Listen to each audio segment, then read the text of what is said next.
yeah. Yeah, yeah, yeah. It's weird. We're doing it again.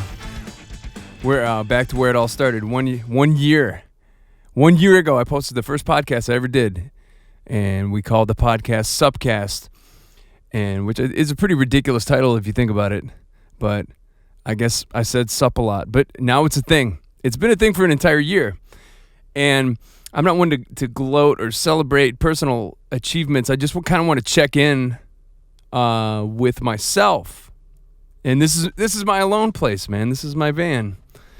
I spent so much time here. Right here is pretty cool. These are all the people that we did a fundraiser campaign to buy this van. And these humans actually paid money to have their faces in this van, which was 4 years ago when this van was purchased. It's probably going on longer than 4 years, now that I think about it. It was January of 2016 when I bought this van. And soon it's going to be January of 2021. So this van is going on 5 years. And I remember thinking to myself, and posting the photo. I remember I picked up the van after I bought it, and I drove right to Carmel's house, and I posted a photo right outside of her house of me next to the van. I'm pretty sure she took that photo, and the caption read something along the lines of, "Dreams do come true. I'm now the proud owner of a space shuttle. I have a perfect credit score," or something like that. And I think as far as social media is concerned, it's the most engaged post I've ever put on social media. Man, did I want to get the fuck out of Michigan.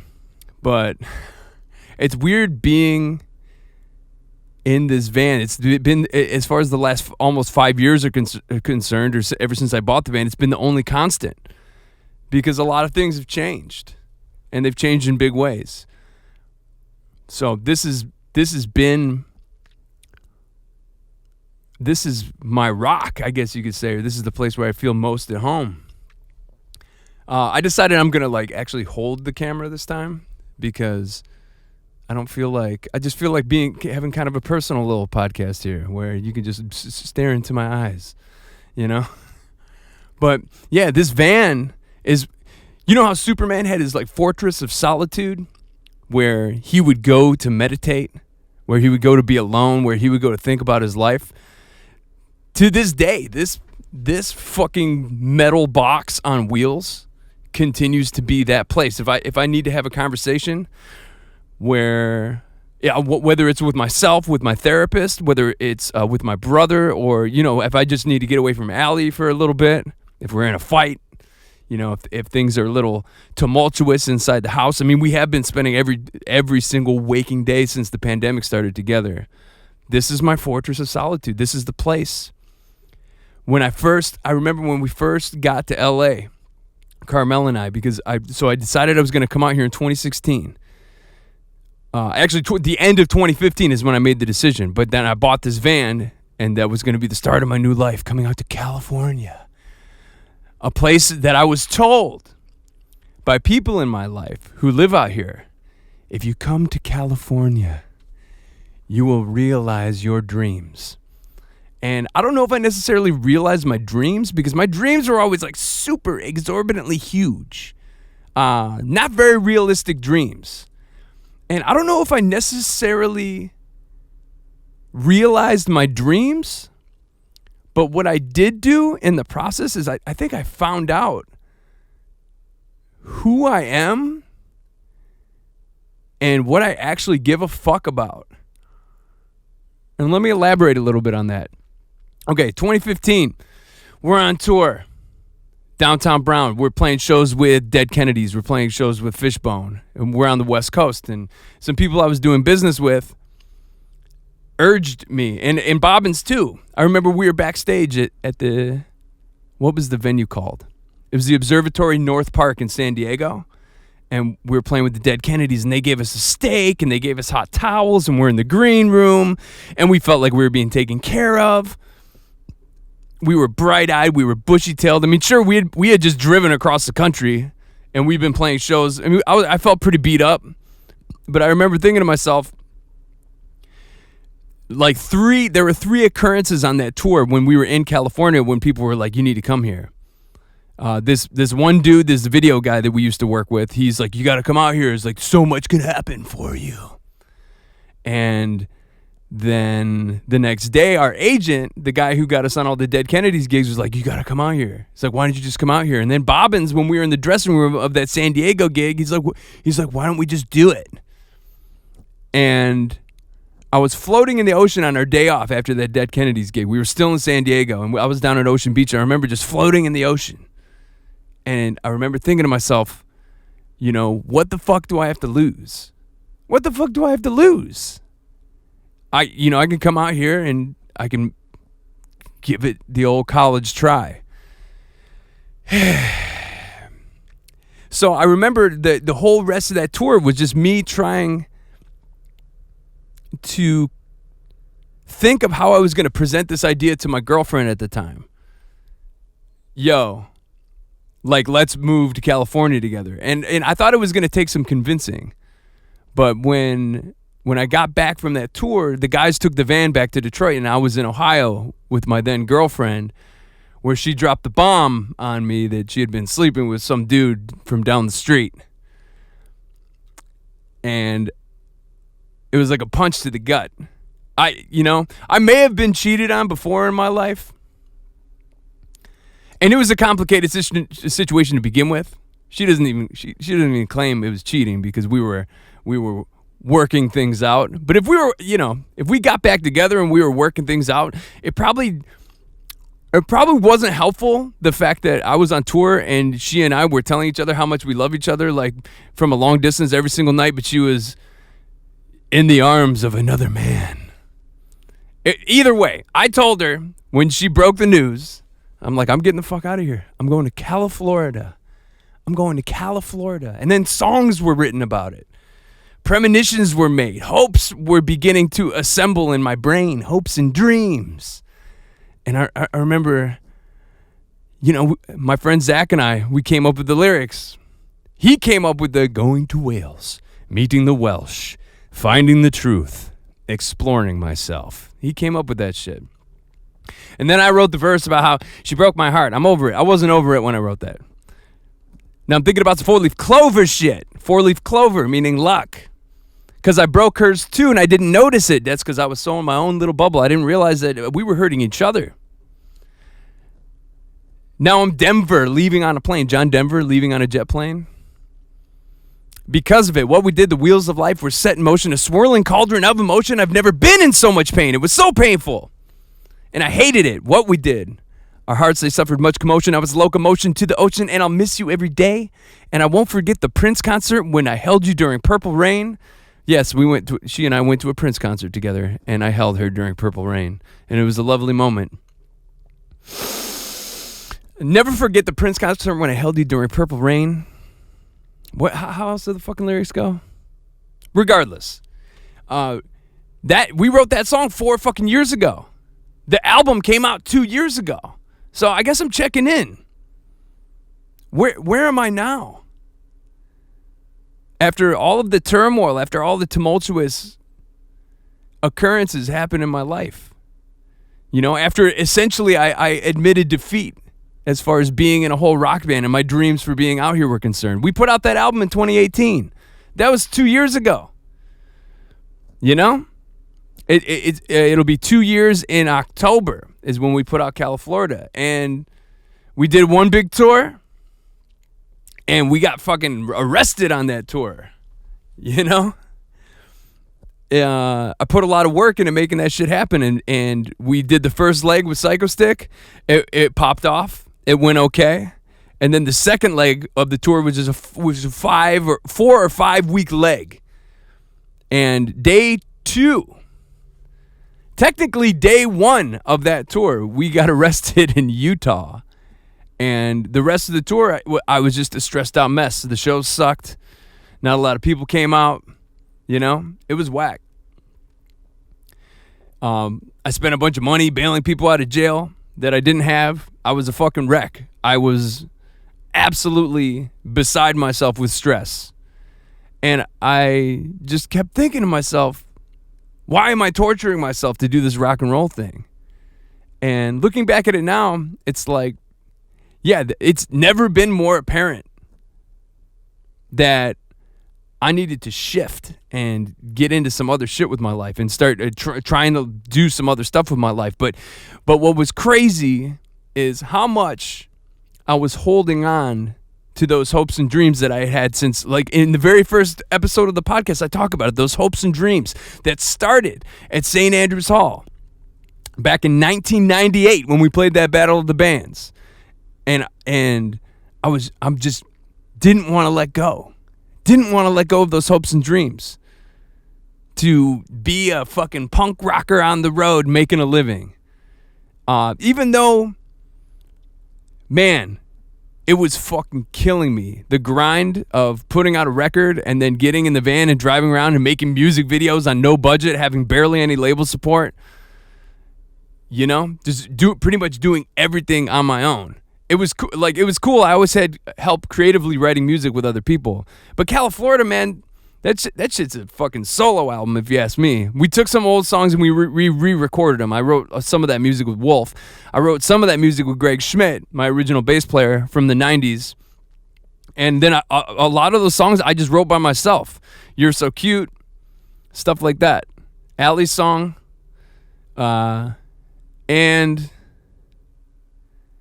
I remember thinking to myself during the production of that, I just got to finish this record because I told myself I'd finish this. I told myself I'd finish this shit. And I don't know what I was expecting. I kind of thought, you know, because when Norwood heard You're So Cute, he said, oh, yo, like Fat Mike needs to hear this. And this is a really good song. This is a really great single. And I remember thinking, yeah, maybe this last ditch effort on my part to make a bitch an album. Maybe something will pop. And you know what? It was like it fucking felt like a dud.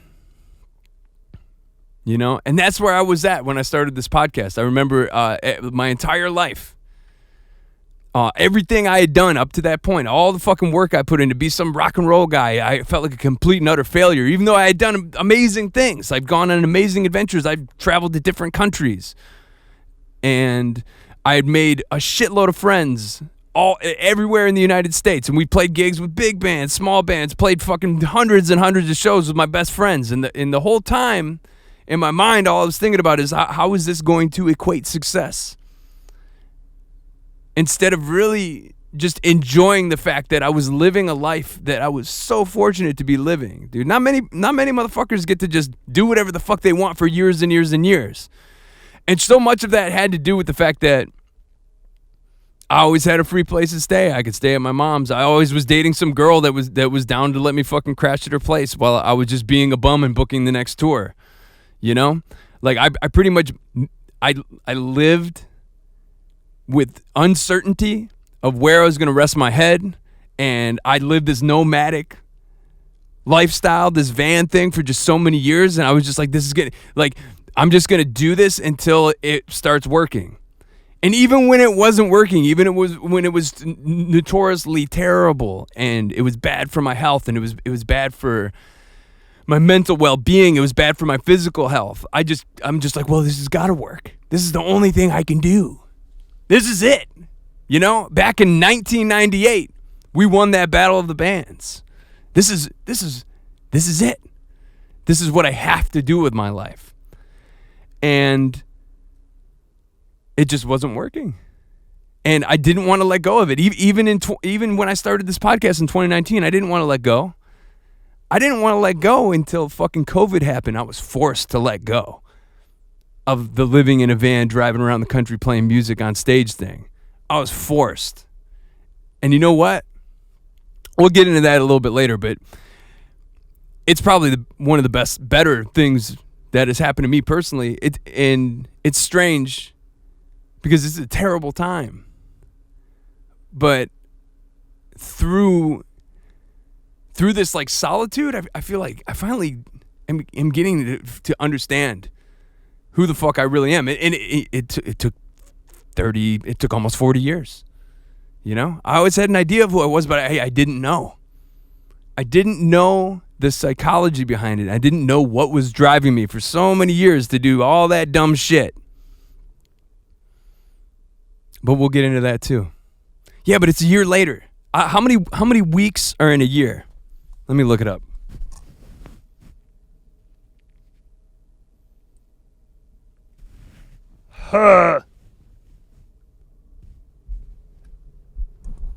All right, so according to Google, 52 weeks.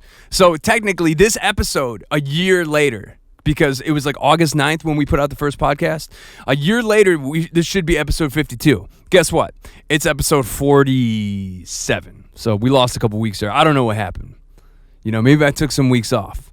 But as far as I'm concerned, the diligence was there. I tried to put out an episode once a week, no matter what was going on, no matter how fucked up I felt, no matter where I was, whether or not I was traveling or whatever. But I really, for a fucking year, man, I gave it a shot.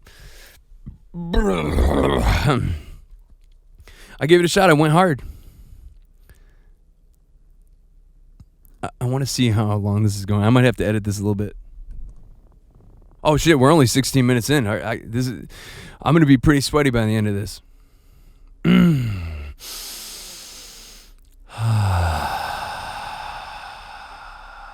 So yeah, this should be episode 52, but it's not. It's episode 47 or whatever. But I've been as dedicated to this as I've been dedicated to really anything. Once a week, let's do a fucking podcast.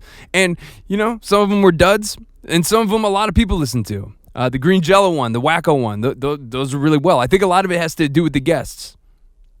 But ultimately, through talking with all these people and talking with myself and listening back and editing all these episodes and getting into the live stream aspect of everything, this has been, I really think over the last year, I've gotten to know myself pretty well. And therapy helps too. Therapy helps too. But I'm back in my fortress of solitude. We got Zombie Jesus right here. Check him out. I'm back in my fortress of solitude, and I'm just reflecting right now on where I was a year ago. The album flopped. The tour, you know, we didn't lose money on the tour, but the tour did not go well. We got arrested. I was super angry. I was super fucking stressed out. And I remember even by the time we made it to New York City, and at the time, Allie, my partner, my girlfriend, was living in New York City, and I remember just being so fucking stressed out and chain smoking cigarettes. And we get to New York City, and I'm like, all right, let me drop the dudes off. The dudes stayed at Phil's homie's place in New Jersey, and so I'm like, all right, I'm gonna pop over to Manhattan, and I'm gonna go hang out with my girlfriend that I haven't seen in a month or so, because we're doing this long distance thing. I was out in Cali. She was in New York, but my therapist said it's okay because a little bit of distance from another human being will be good for the addiction aspect of your brain, because I am addicted to the validation of being with another human being. That's why I pop from relationship to relationship. And I learned this through therapy. So when I brought up that I had met someone new in 2018 and my therapist, she said, okay, what's the situation? Situation is I'm getting close to somebody new, but they're going to New York City for a whole year. And my therapist was like, well, that sounds good. Keep the connection. She can go to New York City, and both of you, because we're like, Allie and I are both addicts. We have crazy addictive personalities. Like she used to fucking party hard. I used to be a big time alcoholic. You know, she used to fucking drink sugar-free Red Bull 9 times a day. I mean, we definitely have. We're addicts. We come from a long line of people who get addicted to shit. So the fact that we stayed together and we were true to each other with this long distance, and we worked on ourselves that whole time. While she was in New York, she really found herself. And while I was by myself, I had to get hernia surgery, but that's a whole nother story. Damn. This shit's fucking nuts. And I'm sweating my ass off. But that's good. That means I'm thinking. That means I'm working. That means I'm working through this shit. But okay, so we're on the tour. It's 2018. Cal Florida just came out. All the shows sucked. We already got arrested. And Thanksgiving had passed. It's cold as fuck. We're in New York City. And it's like, if there wasn't already signs on that tour that, hey, Neil, it's probably time to find something else to do with your life. Not only did we get arrested, but we get to the hometown show. It's Thanksgiving Eve. It's our fucking album release party at the Loving Touch, a place we sold out a couple years earlier. And fucking barely anybody show up. And I remember the promoter was like, well, yeah, that Sponge concert that's happening down at St. Andrews, that's what really fucking put a damper on the draw. And I'm just thinking to myself, like, I don't know how many motherfuckers that are into the music that I make are like, let's go see Sponge.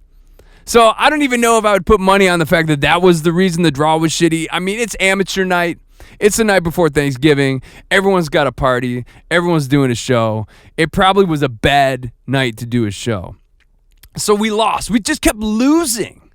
The only time we won on that tour, I think, is when we played in Chicago. We drew like 50 people on a weekday, which was a big win for us. And I felt good about that. But other than that, man, it was L after L. And by the time we got to New York, I was so stressed out. And I went to go visit my girlfriend in Manhattan, and I'm looking for a place to park, and I'm driving in circles. She lives in, what the fuck is the place called? Washington Heights, which is just north of Harlem in Manhattan. And I'm driving around, and I'm already like thousands of dollars in debt from having to bail out some band members. And I'm driving around Manhattan, and I remember thinking to myself, you know, I just need to find a fucking place to park so I could go to my girlfriend's goddamn apartment and I could just fucking fall asleep because I've just had it up to here with all of this malarkey. Like, we had just driven through the fucking mountains of Pennsylvania, through all of this snow and rain and sleet, and I'm just like, this is the fucking most stressful thing ever. I'm getting stressed out just thinking about it. So, and as I'm looking for a place to park in Manhattan, all of a sudden, I see these blue and red lights behind me. Wee, wee, wee. I pull over. You're not supposed to take a right turn on red. This is an officer. No right turn on red. And I'm thinking to myself, there's literally no one up here.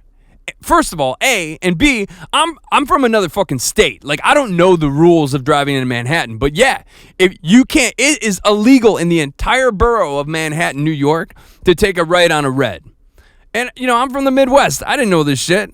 So, yeah, I was looking for a place to park for like an hour. And then, yeah, I get pulled over and I got popped. And I said to the police officer, I'm like, sir, I'm obviously an out-of-state driver. I didn't know you couldn't take a right turn on red. I've been looking for a place to park for the last hour.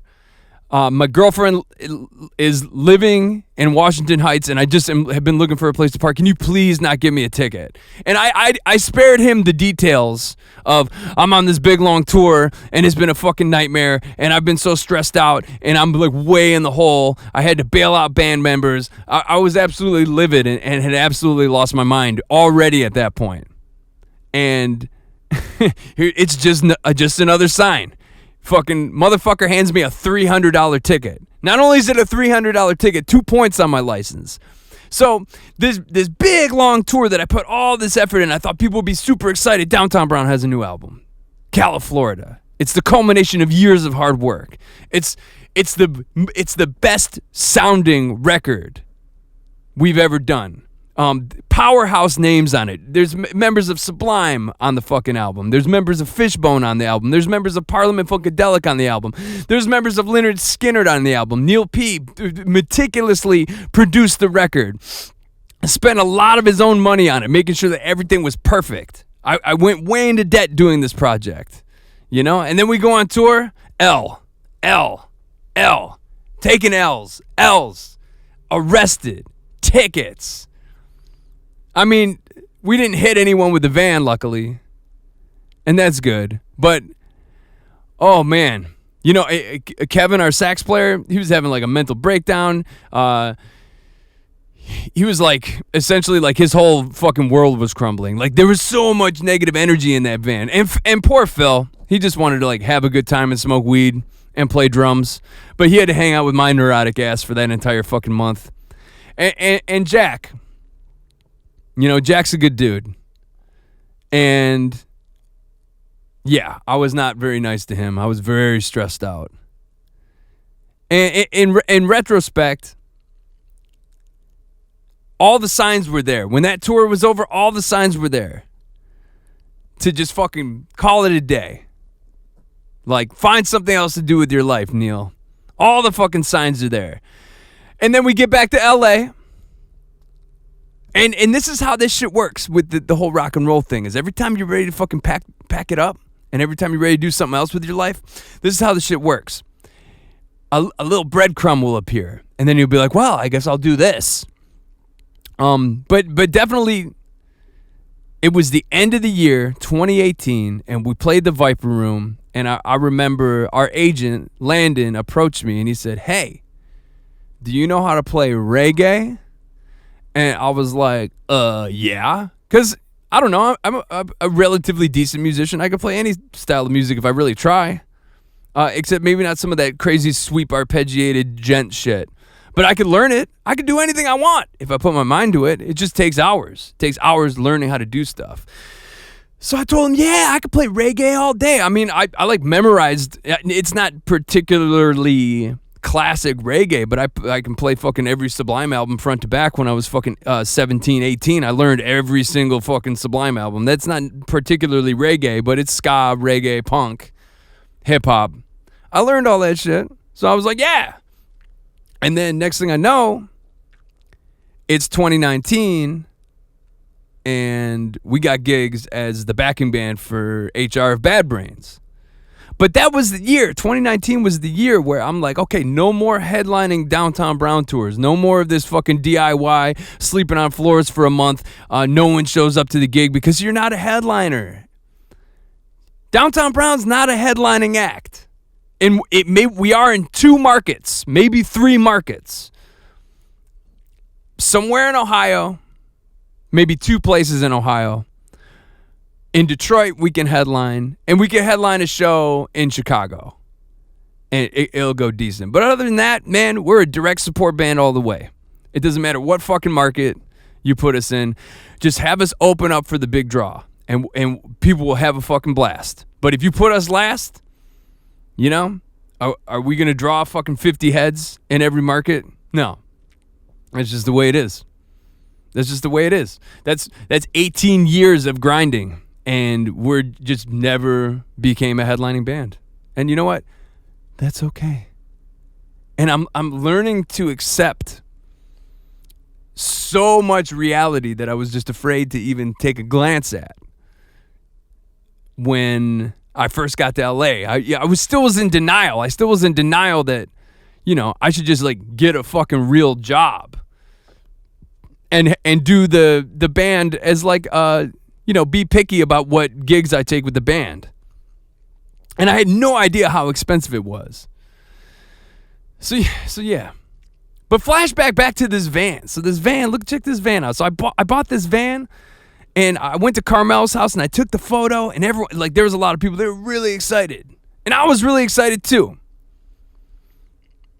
I was excited and I was scared. I remember when she and I did that acoustic tour coming out here. And when we got to LA, we went right to West Hollywood. I don't know why, because I think our gig was in Santa Monica. But I went to West Hollywood, and I remember driving down Sunset Boulevard as the sun was setting. And I had this, Carmel was right next to me, and we were in this van right here. We were in this van, and I had this feeling of like anxiety and excitement and like bewilderment that I was going to be living in this hellscape. Because it looks sort of nice, I guess, when you're driving down Sunset. But take my fucking word for it. Los Angeles County and Southern California as a whole, it's a fucking gnarly place, dude. All that shit that you see on the TV about Hollywood and being glamorous and all this shit, Hollywood smells like piss. There's a rampant homeless population, and there's just too many fucking people that got nowhere to go. And it's hard to fucking make money out here. And even if you do make money, it's hard to fucking find a place to live that's affordable. So it's a fucking mess out here. Florida is a fucking mess. You go to the ocean, and you're like, oh, the beautiful ocean. And you're like stepping in the sand, especially in Long Beach.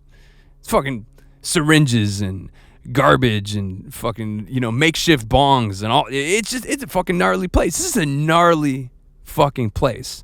I think a lot of it has to do with the weather. In Detroit, the weather gets really fucking cold. So if you're homeless in Detroit, you might die. If you're homeless out here, you literally can just pass out on the street and wake up, and the elements have no bearing as to whether or not you're going to survive. Like you're probably, unless you have a drug overdose or you get stabbed, you're gonna survive out here. No matter how fucked up you get. You might get robbed, but ultimately the elements aren't gonna be what kills you. It gets a little chilly at night, but if you're knotted out because you're on a shitload of drugs and then you just wake up, you don't know how you got to where you were, you most likely will still be alive as far as the elements are concerned. But, so yeah, Carmel and I driving down Sunset, and I'm thinking to myself, what's going to happen? This is my new life. And, crazy hope, high hopes and dreams, and thinking about the promises that people made me. Man, at this place, anything could happen. You could run into this person and they could change your life forever. The person who told me that bailed.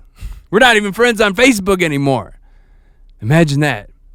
And then, Norwood said, if you come out to California, you will realize your dreams. He said that. And bless Norwood, because Norwood has such a positive outlook on the world. Even with all of this fucking chaos, he has like a wonderfully positive, hopeful outlook. He's very aware of the ugliness, but he also has hope in his heart, and he has good intentions, and he wants to help people. I love Norwood. But I think what happened is, I took what he said very literally.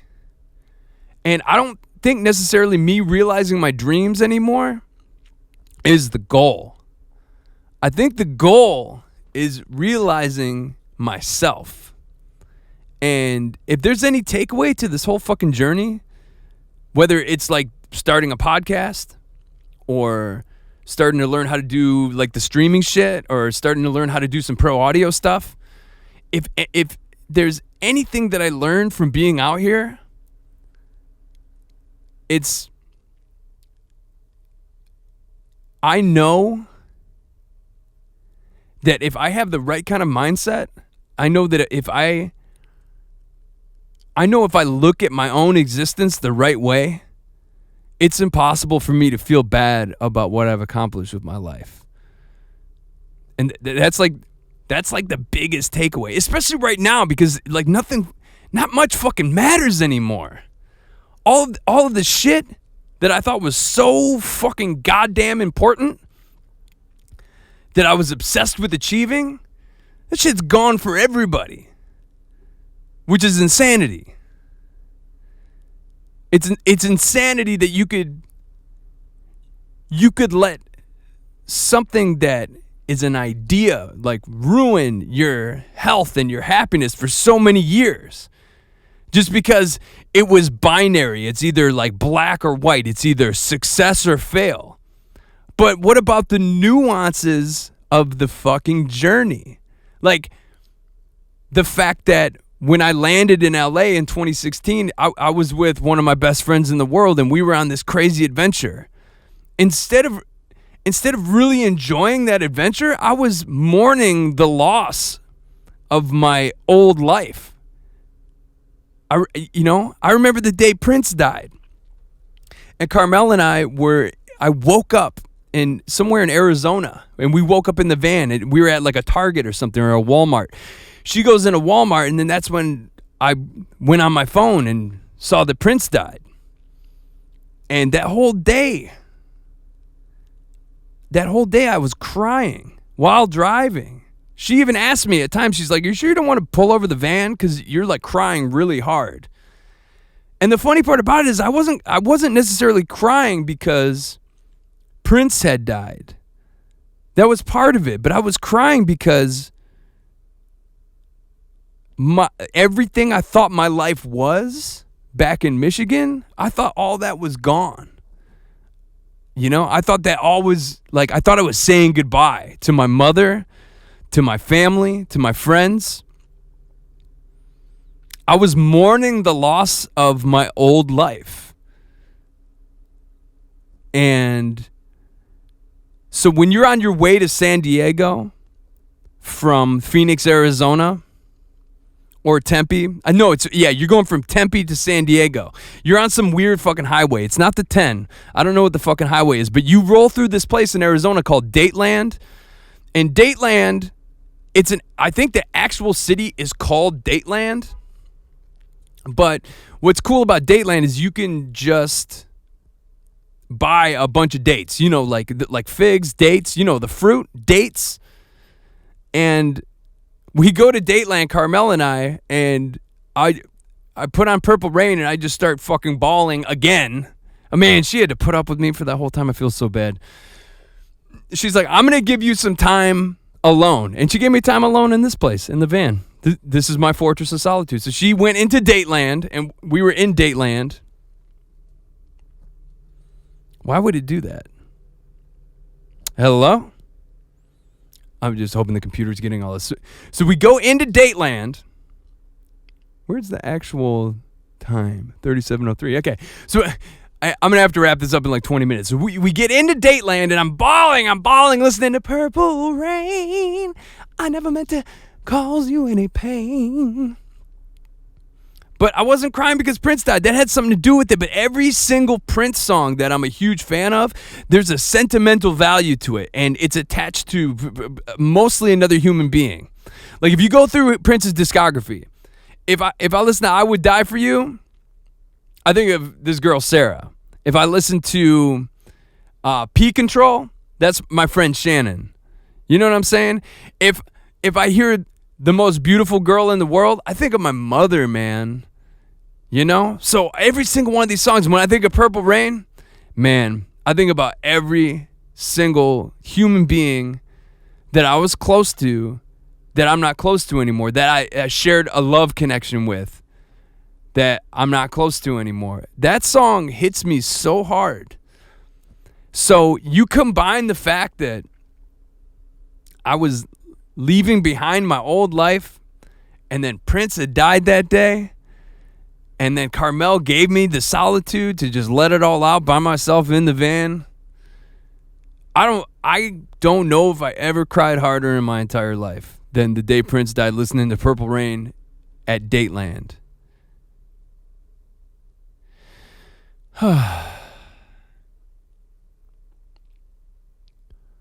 So yeah, that was the dream. The dream was come out to California, make the best album I've ever made. And it failed. It failed. So I'm living in this dude's living room. Ryan Ricesetter. Shout out to Ryan from the band Terminally Ill. Love you, dude. And the tours ended. It's January of 2019, and the NAMM show happens. In comes Harry Bob, all the way from Michigan. And he's like, "Why don't you do that podcast I've been trying to get you to do for fucking 3 years?" Robble. "Why don't you just start making stuff?" Harry Bob says. Robble. Excuse. Me, I was just depressed and I was defeated, and my whole plan to be a rock and roll guy forever, it just didn't work out. The California dream was a California nightmare. Robble. Yeah, so Harry Bob leaves, and then Allie comes back into town February of 2019. Allie's back in California from New York. My girlfriend's back, and we're gonna have some. My girlfriend's back. And I didn't know where the fuck I was or what I was doing. I didn't know what the next step was. And she's like, I have some podcast gear. Why don't you just set up the podcast stuff and record a podcast? I'm like, where am I going to do it? Where am I going to fucking do a podcast? I live in someone's living room. I have fucking 8 roommates. 7 roommates. I can't just start talking in the living room. People are trying to live. So I'm like, back to the Fortress of Solitude. Set up that light. Started fucking bullshitting. Started talking about my life. And that was a year ago. When I recorded that shit, that was actually longer than a year ago. That was in fucking February of 2019. But guess what? I was afraid to put that shit out. And I sat on it. And then in March, we did the tour with HR. My fucking second guest on this podcast was HR of Bad Brains. Are you kidding me?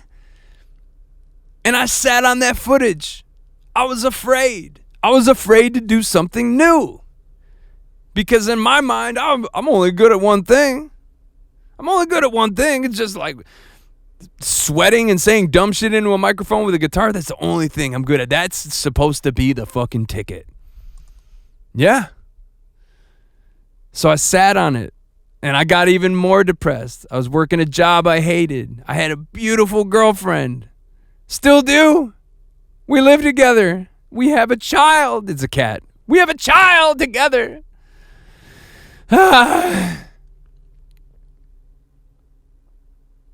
Yeah, I was afraid to put that shit out. I sat on that shit. I sat on it. I was like, this is too personal.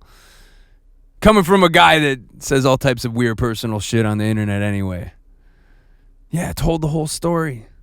Told the whole story about how I got to where I was.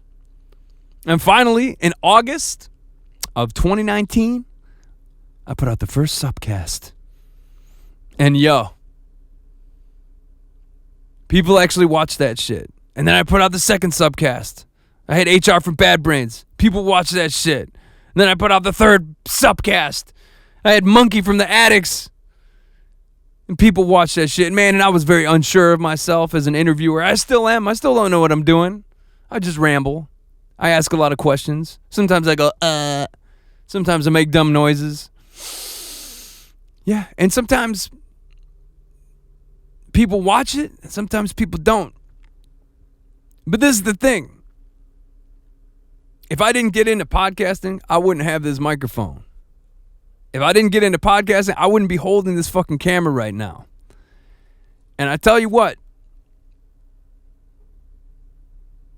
I wouldn't have focus. I would just be like, okay, when's the next time Agent Guy's going to get the band some gigs? In between that time, I'm literally nobody. I wasn't working on any music. I was fucking burnt out. I put everything I had into this rock and roll dream. And I was fucking destroyed, defeated, sad, and depressed. And then, put out that podcast and every single week. You know, last year, I fucking hustled my ass off. I got out of debt. We stayed in that living room. Allie and I stayed in that living room for an entire year. We busted our ass. She fucking worked her ass off. I worked my ass off. And the whole time, every single week, coming at you, this is a SUPcast number, whatever. Talking to myself on a microphone, talking to her on a microphone, talking to friends on a microphone.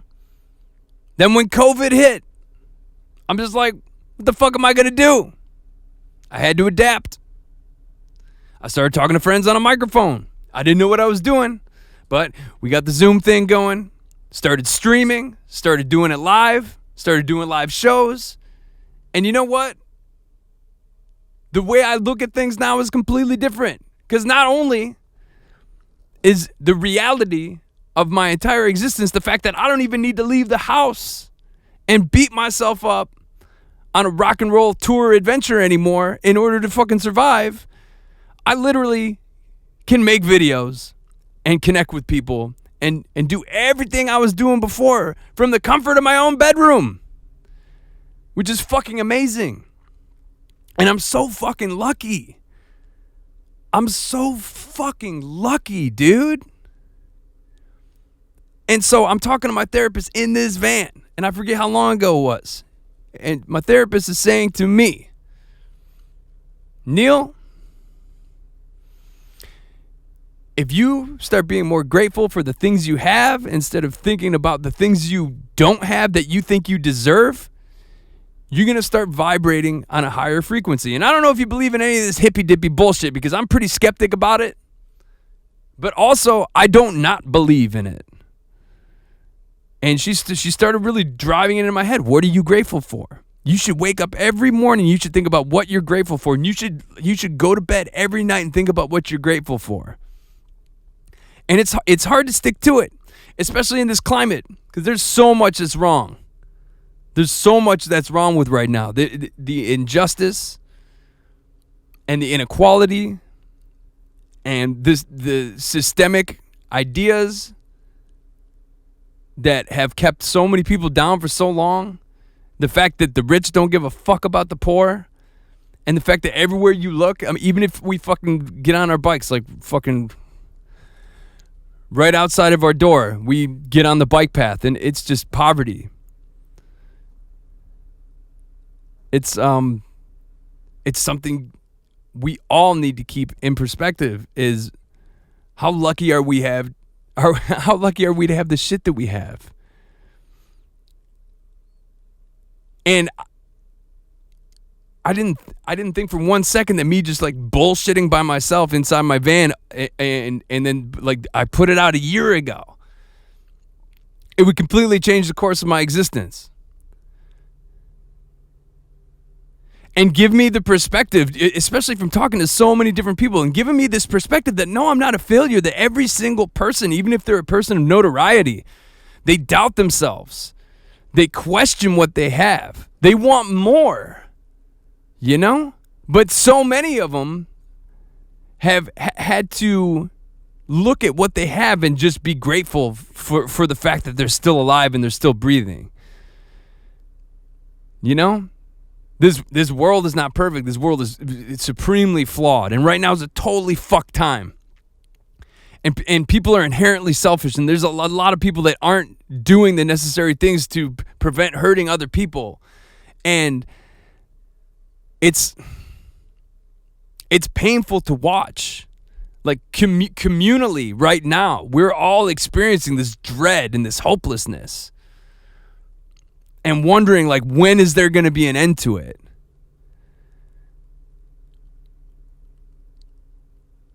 And hoping.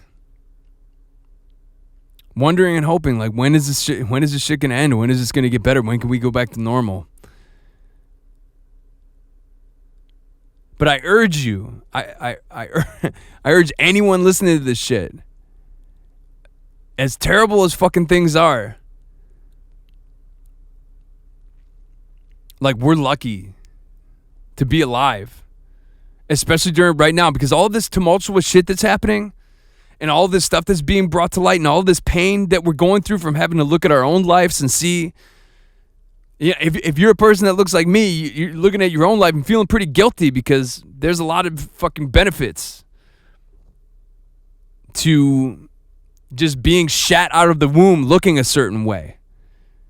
And once you start realizing how fucking terrible it's been for like people of color, people of marginalized communities, that shit stings. It stings, and it makes you feel guilty because you've lived your whole life.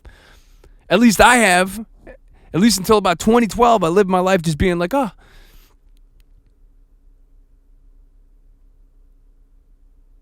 Just kind of unaware of how terrible it is for a lot of people. But all of this knowledge that's being presented to us, it's a good thing. We're learning, we're growing, and we're evolving. And we're starting to understand why things are the way they are and who we actually are in the scheme of things. And in the scheme of things, we're nobody.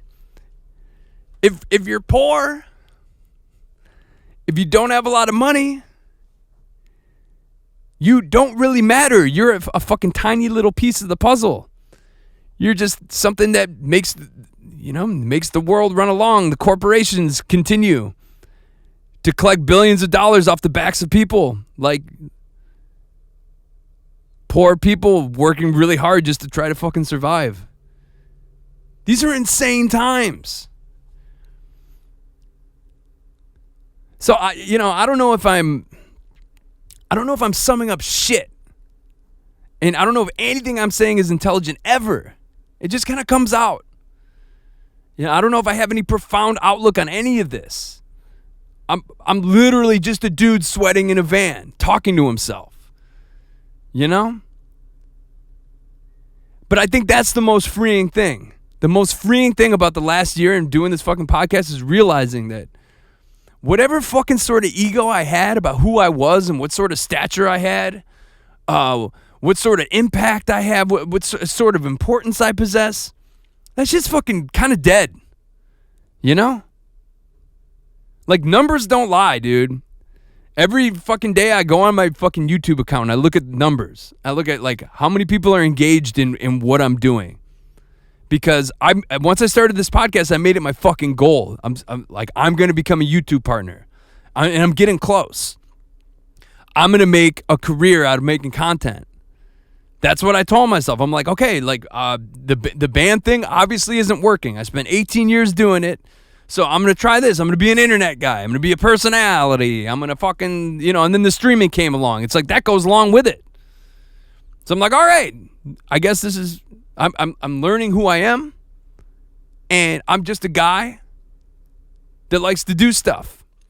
And because of this pandemic, it put me in a position where I had to learn how to be better at doing stuff. I had to learn how to fucking, work OBS. I had to, get new gear. I had to sell all my old shit. And I had to just keep going. When the pandemic first happened, I just wanted to sit there and do nothing. I didn't want to be someone being like, look at me. Because as soon as the pandemic started, it's like every single motherfucker and their grandma was like on social media being like, look at me. I have a guitar. Look at me. And I'm the same fucking way. I'm just as guilty. But it's because I got this goal. I ain't shit. I'm just some dude in a band that was sort of cool maybe like 15 years ago. And we were cool in 2016 because everyone thought we were quitting. So we sold out that venue. But none of that shit fucking matters. None of this shit fucking matters. This podcast doesn't matter. My opinion doesn't matter. I'm nobody. But that's kind of what makes it beautiful. Is that we live in a time and a place where you can literally do pretty much whatever the fuck you want. Does it mean people are going to tune in? Oh, the camera died. Whatever. Temperature too high? Fuck you. Temperature too high. Whatever, I'm going to finish this shit. I'm just going to put up a still. Where was I getting at? I ain't shit. That's what I'm getting at. It's fucking hot as fuck in this van. And I ain't shit. And it's a year later. I've been doing this podcast for a year and I still ain't shit. I'm just a dude. And that's okay. I wake up every morning. And, some days I wake up and I'm just like, everything's fucking terrible. And I hate everything. And nothing worked out the way I wanted it to. But fucking, I wake up and it's like, dude, I live in a pretty beat up apartment in Long Beach, California. But right next to me is someone that actually really thinks I'm funny. And she really likes spending time with me. And she's very affectionate and very giving and very understanding and very supportive. And that's a fucking beautiful thing. I'm lucky as fuck. We have a little hobo cat that just walked into our lives and we decided we were going to get her some shots and name her Princess Muffin. And she's adorable and she's cute and she adds a lot of joy to our lives. I got laid off from my job at the end of fucking 2019, but I've managed to find a way through the gracious support of people who believe in me to monetize my dumb bullshit on the internet to the point where I could actually get by. I'm the luckiest motherfucker ever. And I talk to people that got major label deals. I talk to people whose bands sell out bigger venues. I talk to people that have gold records on this podcast. I talk to notable people. But I also talk to people that are just regular ass motherfuckers too. And what it all comes down to is we're here right now. It's the year fucking 2020. Insane Clown Posse is teaming up with Chris Hansen to take down that fucking blood on the dance floor guy. I just watched a fucking hour-long interview with Chris Hansen and ICP. You know, people are starting to realize the truth about this country and the fucking tyrannical way it's run. People are in the street demanding change. You know? It's you know, these are growing pains. It's a painful time to be alive and to look at all this, but it's also an exciting time because who knows what's on the other end of this? Is it the demise of human beings as a whole? Is it World War III? Or are we going to grow and become better? Is it going to happen after we die? You know? Are our kids' going to be the ones that live in the utopia? Or is it fucked beyond repair? Is it going to continue to go down this route? Is it going to continue to be terrible? Is it going to continue to be bad? You know? We can't predict any of this shit. But I tell you what we can do as human beings. We can wake up every day and